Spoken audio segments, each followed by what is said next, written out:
पाकिस्तान के पहले जमहूरी तौर पर मुंतखब वज़ीर-ए-आज़म ज़ुल्फ़िकार अली भुट्टो की साहबजादी बेनज़ीर भुट्टो न सिर्फ एक बार बल्कि 2 बार मुसलमान मुल्क की क़यादत करने वाली पहली खातून थीं। पहले 1988 में 35 साल की उम्र में, फिर 1993 में, लेकिन उनकी मदद मुलाज़मत को हमेशा मुक्तसिब कर दिया गया क्योंकि पाकिस्तानी फ़ौज और ISI ने उन पर एतमाद नहीं किया जिस तरह उन्होंने उनके वालिद पर एतमाद नहीं किया था। परवेज़ मुशर्रफ की सबसे ताकतवर मुखालिफ बेनज़ीर भुट्टो 18 अक्टूबर 2007 को आइंदा 2008 के पाकिस्तानी इंतखाब में तीसरी मर्तबा हिस्सा लेने के लिए खुद मुसलत ज़िला वतनी की दहाइयों के बाद पाकिस्तान लौटी।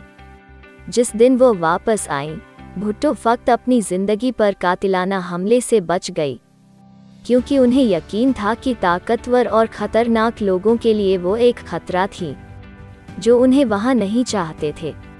27 दिसंबर 2007 को वो दूसरी बार वफ़ात से नहीं बच सकी जब वो रावलपिंडी में पीपल्स पार्टी के जलसे में हिमायतों के हुजूम पर हाथ लहरा रही थी और एक बंदूकबाज ने उनकी गाड़ी पर फायरिंग की जिसके नतीजे में बेनज़ीर भुट्टो सहित 20 अफराद हलाक हो गए। मरियम नवाज़ आज इमरान खान हुकूमत के लिए उसी सतह का खतरा है।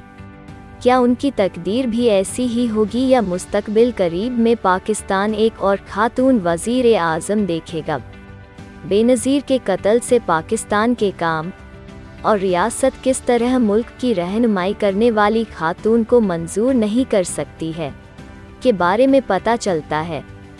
दुनिया को यह समझने की ज़रूरत है कि पाकिस्तान एक दहशतगर्दी की रियासत है और पाकिस्तान हुकूमत चाहे जो भी इस्तेहकाक करे, वह मुल्क आज भी पाकिस्तानी फ़ौज के ज़रिए चलाया जाता है और जब तक कि बैन-अल-अक़वामी बिरादरी किसी धुंधलाहट का मुतालबा नहीं करती है, हकीकत नहीं बदलेगी।